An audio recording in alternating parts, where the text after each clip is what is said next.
Tout ce que je fais, j'essaie de le faire dans l'esprit d'un ministère. C'est pourquoi je fais de la bicyclette et du sport, des ministères, et tout ce que je suis capable de faire, je le fais en louant Dieu de façon à ce que je puisse partager l'Évangile par ce moyen.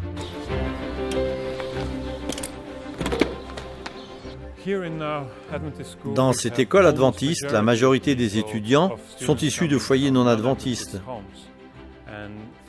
Vous savez, ces activités sont le meilleur moyen de mêler des jeunes entre eux et de voir quels sont leurs besoins. Je passe beaucoup de temps avec les jeunes sur ce campus et bien que je sois un enseignant, je me tiens toujours dans le hall pour les rencontrer et pouvoir parler avec eux. Ma philosophie pastorale me pousse à entrer en contact avec les gens en utilisant plusieurs manières de faire.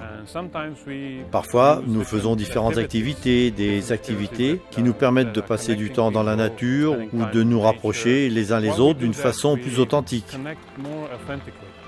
Mon but, c'est qu'ils soient en bonne santé. Je leur présente l'Évangile comme un rafraîchissement de l'être tout entier, une expérience au cours de laquelle ils peuvent constater que être un membre d'Église, être croyant, c'est entrer en contact avec Dieu de telle façon que cela sera une bénédiction pour leur vie entière.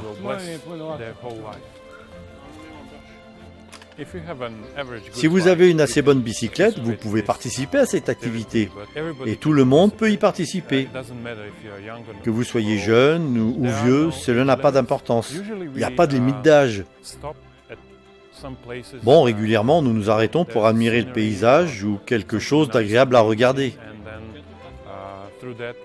Puis, nous discutons au sujet du dessin intelligent ou de la possibilité que tout cela soit arrivé par hasard.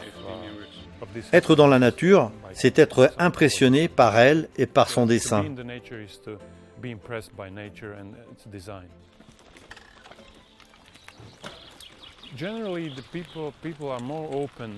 Bon, généralement, les gens sont plus ouverts quand nous participons à des activités non formelles. Ils peuvent être eux-mêmes et ouvrent facilement leur cœur. Ils parlent de sujets qu'ils n'aborderaient pas dans un contexte plus conventionnel. Mais quand nous faisons ce genre d'activité, ils sont ouverts et peuvent voir que nous prenons soin d'eux et de façon authentique. Ils posent des questions et nous pouvons engager des conversations.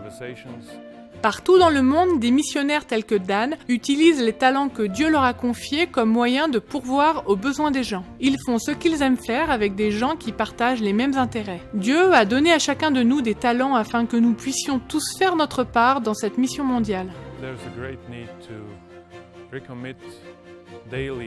Il y a une grande nécessité de se réengager chaque jour dans la mission que Dieu nous a donnée.